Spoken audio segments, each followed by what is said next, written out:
오늘 주민문학은 좀 무거운 제목입니다. 사실은 조선 역사상 1천년 내 제1대사건인데 굉장히 이제 그 무거운 주제를 제가 잡았는데 이 주제는 사실은 논문 제목이에요. 논문의 저자는 이제 신채호 선생인데 이 신채호 선생이 그 이 논문을 쓰게 된 배경은 이제 일제 시대 때니까 민족 의식이 이제 많이 말살된 시기잖아요. 나라를 뺏긴 상태니까.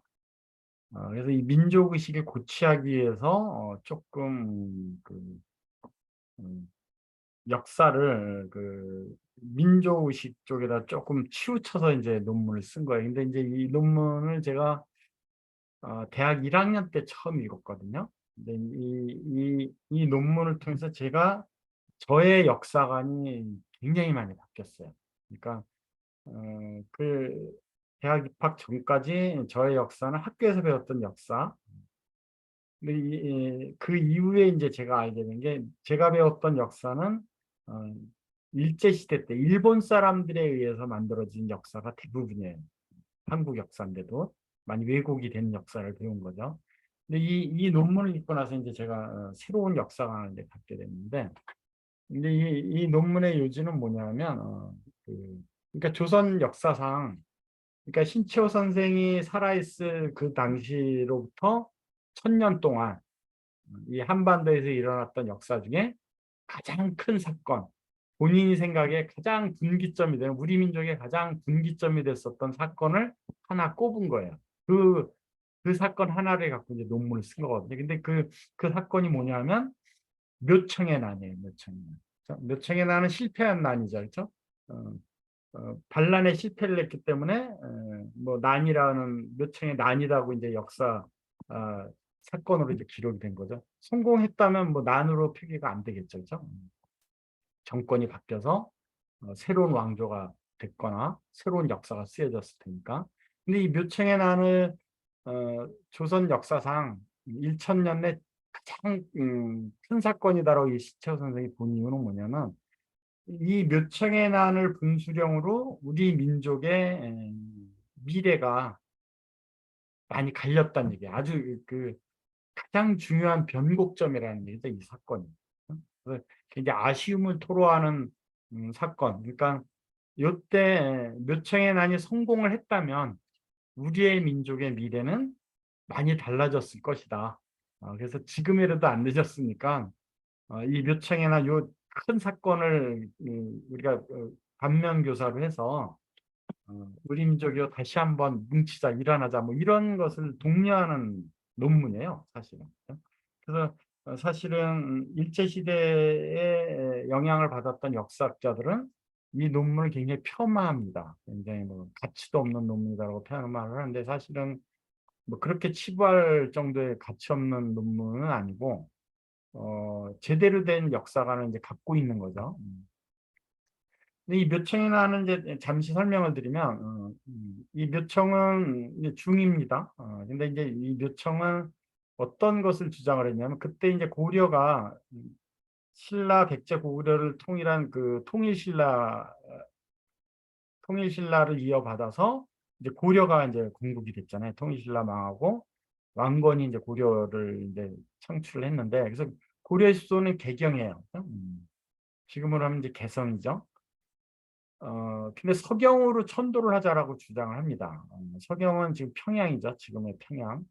서경으로 천도를 주장하자는 이유는 뭐냐면 이 묘청은 우리 이 고구려를 계승하자라는 고구려의 정신을 계승하자라는 얘기예요. 그래서 이 고구려의 정신을 계승하기 위해서는 평양이 뭐 기운이 센 지역이다. 그리고 평양으로 수도를 옮겨서 북벌을 하자는 얘기예요. 이때 이제 그 금나라라는 새로운 나라가 생겼거든요. 그 고구려 땅에 금나라라는 새로운 나라가 생기면서 이제 세력을 막 평창에 나갈 때, 그래서 고려는 이제 그 송나라하고 중국의 송나라하고 이제 친하게 지내면서 어, 외교를 하고 있는데 금나라라는 북방에 이제 새로운 나라가 막 생기면 세력이 막 퍼지는 중이죠. 그래서 그 금나라를 수도도 서경으로 옮기고 북진 정책을 써서 옛 고구려 땅을 회복하자라는 게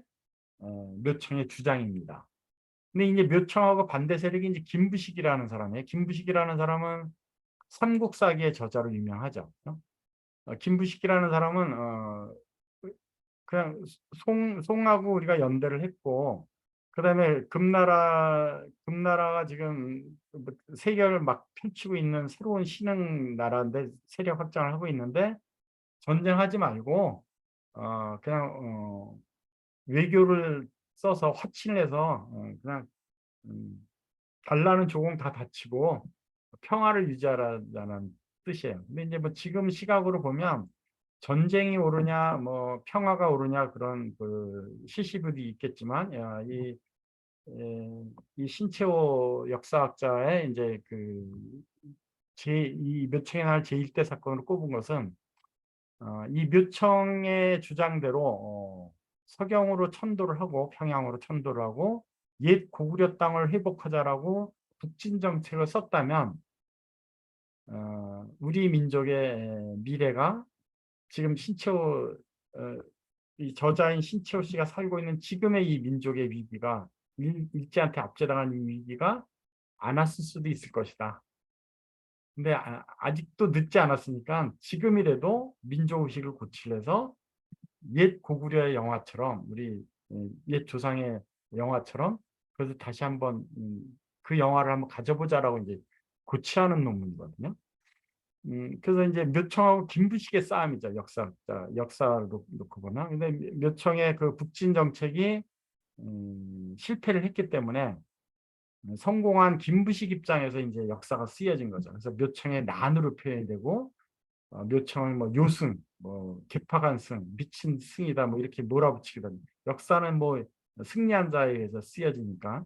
그래서 신채호 선생이 이제 이때 묘청이 승리를 했다면 음, 한민족의 미래는 많이 달라졌을 것이다. 그다음에 이제 그 김부식 씨가 우리나라 역사상 가장 큰 제1대 사건을 이 묘청의 난으로도 뽑았지만 우리나라 역사상 없었으면 좋았을 사람은 세 사람을 꼽았어요. 그 세 사람 누구냐면 김춘추, 김유신, 김부식. 왜 요 김춘추, 김유신, 김부식을 꼽았냐면 김춘추하고 김유신은 삼국시대 고구려 백제 신라 시대 때 신라의 장군이죠. 통일했던 김유신. 그다음에 김춘추는 나중에 왕이 되잖아요. 무열왕이 되잖아요. 이 김춘추가 당나라에 가서 당나라고 어, 당나라의 원정을 받아서 고구려 망하게 하고 백제를 망하게 하고 신라를 통일한 거거든요. 근데 당나라에서는 결국 신라까지도 다 먹으려고 했었는데 김유신 장군에 의해서 당나라 소정방을 다 죽이고 소정방 군대를 다 죽이고 어, 자주적인 통일 신라를 이룬 역사를 갖고 있는데 우리 역사가. 근데 만약에 이 김춘추, 김유신이 없었다면 신라로 통일이 되지는 않았을 거란 얘기죠. 아마 고구려로 통일이 됐을 것이다. 또는 백제로 통일이 됐을 것이다라는 것이 이 신채호 씨의 이제 예측입니다.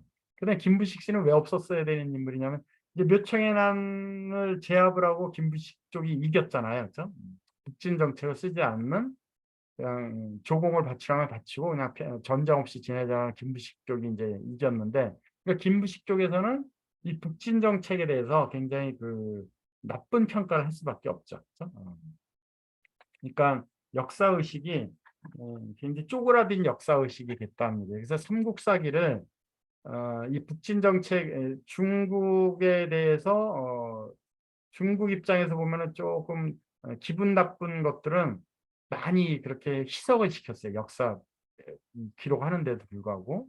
그래서 이 삼국사기를 정사로 인정을 해야 되느냐 말아야 되느냐 논란이 있는 이유가 바로 사대주의에 입각해서 역사를 썼거든요. 그러니까 중국이 거슬리지 않게끔 북방민족의 큰 나라들이 거슬리지 않게끔 역사를 썼기 때문에 역사로서의 가치가 있느냐 없느냐라고 논란이 되는 이유가 바로 그런 부분 때문에 그렇습니다. 사대주의 입장에서 이제 역사를 썼기 때문에. 그래서 이 김부식이가 묘청의 난을 제압을 하고 쓴 역사책, 자기네가 정당하다라고 어, 역사에다가 항변을 해야 될 거 아니에요. 그래서 남긴 책이 바로 이 삼국사입니다. 그래서 사대주의 사상에 물든 역사관을 갖고 있기 때문에 정사로 인정을 해야 되느냐 말아야 되느냐 이제 논쟁이 있는 역사책이기도 한데 근데 약간 뭐 현존하는 역사책이 너무 적다 보니까 삼국 사기에도 많이 우리가 이제 우리의 역사를 많이 의존하는 편이긴 합니다. 근데 이제 똑같은 비슷한 상황이 중국 대륙에도 일어나요. 이제 왼쪽에 있는 지도가 금나라가 막 시작한 때죠. 금나라가 이제 막 태동이 돼서 이 고려에서는 묘청하고 김부식이 금나라하고 싸우자 그냥 조공바치고 평화를 유지하자 이거 싸움에서 이제 묘청이 졌고 송나라 역시 똑같은 상황이 대두가 됩니다. 그래서 금나라 이제 영토를 점점점 넓혀서 중국 영토의 반을 금나라가 먹었어요. 그래서 이제 남송이 이제 많이 그래서 이제 이 송나라를 남송 시대라 그러는데 반쪽에 이제 남쪽만 차지하고 있었던 송이어서 남송이라 그러는데 이 남송 시대에 금나라하고 싸울 것이냐, 금나라한테 조공을 바치고 그냥 평화를 유지할 것이냐, 이게 이제 똑같이 또 대두가 돼요. 고려처럼. 그래서 이때 당시에 남송의 이제 중국의 묘청의 난처럼 묘청하고 김부식이 대결한 것처럼 똑같은 상황이 연출이 되는데 그게 이제 악비라는 장군하고 진해라는 중국 역사상 최고의 간신으로 뽑히는 진해라는 사람이 이제 대두되는데 이제 악비라는 사람은 남성의 장군이에요. 금나라하고 전투를 해서 접은 적이 없어요. 백전백승이에요. 그래서 중국에서는 우리가 이순신 장군을 그렇게 흠모하듯이 중국 사람들이 흠모하는 장군이 이 악비라는 장군입니다. 왜냐하면 중국 영토가 중국 한족에 의해서 건국이 된 나라가 별로 없어요. 근데 순수 한족 혈통으로 건국된 나라가 송나라거든요. 그래서 이 송나라에 대한 중국인들의 애착이 있기 때문에 이 송나라의 장군 악비를 우리 한국 사람들이 이순신 장군을 흠모하듯이 중국 사람들이 흠모하는 장군입니다. 그래서 근데 이 악비라는 사람은 싸우자는 얘기, 고려의 묘청처럼 북진 정책을 쓰자는 얘기, 옛 영토를 회복하자.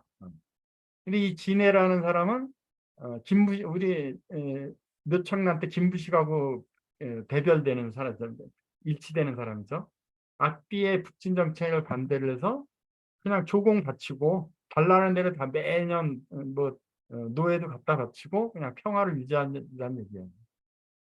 근데 이 진해라는 사람하고 금나라하고 이제 화친을 맺는데 금나라의 조건이 뭐였었냐면 악비가 무서운 거예요. 악비는 금나라하고 싸워서 한 번도 져본 적이 없거든요.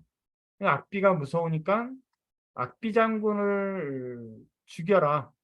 죽이면 화친을 맺겠다. 전쟁 안 하겠다는 거죠. 금나라의 조건이. 근데 이 진해라는 그때 승상이 악비를 여러 가지 모함을 해서 구금을 합니다. 왜냐하면 금나라에서 화친 조건이 악비 장군을 죽여야지만 화친하겠다고 하니까 그래서 구금을 하고 죽일까 말까 고민을 막 하는데 이 진의 부인이 왕씨예요. 진의 부인이 그냥 죽여라. 그래 이 악비 장군이 죽습니다. 그래서 이 악비 장군은 만약에 악비 장군이 이렇게 이 간신 진에 의해서 죽임을 당하지 않고 북진 정책을 계속 썼다면 100번 싸워서 100번 이긴 장군이잖아요. 그러면 금나라 땅을 회복했을 것이다라는 그 아쉬움 때문에 중국 사람들이 이 악비 장군을 굉장히 흠모하고 안타까워하거든요. 우리가 이순신 장군을 안타까워하듯이 저는 개인적으로 이순신 장군이 쿠데타를 일으켜서 조선 왕조를 바꿨다면 우리의 역사가 또 많이 달라졌을 것이다라고 저는 이제 개인적으로 생각을 하거든요. 그래서 이 악비 사당이 중국에는 많아요. 왜냐하면 이순신 장군처럼 흠모하는 장군이니까. 근데 이 악비를 모시는 사당마다 꼭 있는 게 뭐냐면 그때 악비 장군을 죽인 진의 부부 동상이 항상 있어요. 이것도 이제 무릎 꿇고 진의 자기 죽임을 한 악비에게 죄를 용서를 빌어라는 뜻으로 동상을 만든 거예요. 무릎 꿇고 뒤에 포박 한 장으로 두 부부가 이렇게 있죠. 이게 이제 중국 묘청의 난하고 중국 송나라에서 일어났던 거고 거의 흡사죠. 싱크로율이 거의 100%죠. 그래서 이 중국에서는 이 진해라는 그 악비 장군을 죽인 사람을 국민들이 싫어해가지고 여우티아오라는 음식이 있어요. 중국 분들이 아침 식사로 많이 하는 거죠. 아마 중국 여행 많이 가셨던 분들은 호텔에서 이렇게 튀김하고 콩국물에 찍어 먹는 튀김 이렇게 먹어보신 적 있어요. 이게 여우티아오라 그러는데 이게 한자로 유자케라는 거예요. 이게 마지막 해자가 뭐냐면 진해의 이름입니다. 해. 이 진해 부부를 어, 기름에 튀겨서 꼭 아작아작 씹어 먹는 유래를 갖고 있는 게 여우티아오라는 음식이에요. 그러니까 얼마나 중국 사람들이 이 악비를 사랑하고 악비를 죽인 이 진해라는 간신배를 미워했으면 이런 음식이 생겨서 지금도 중국 호텔 가면 아침에 이 음식이 나와요. 왜 중국인들이 아침마다 먹었던 음식이기 때문에 아침마다 그냥 악비 장군을 죽인 이 진해 부부를 꼭꼭 씹어서 그냥 응징을 했다라는 것이 이제 이 음식에도 남아 있습니다. 그래서 이 악비 사당이 있는 곳에 보면 진해 부부 동상이 항상 있는데 뺨이 이제 항상 이렇게 막 바짝바짝 빈다. 왜냐하면 하도 따기를 때려가지고 얼마나 미하면 사람들이 동상에도 막 따기를 때려요.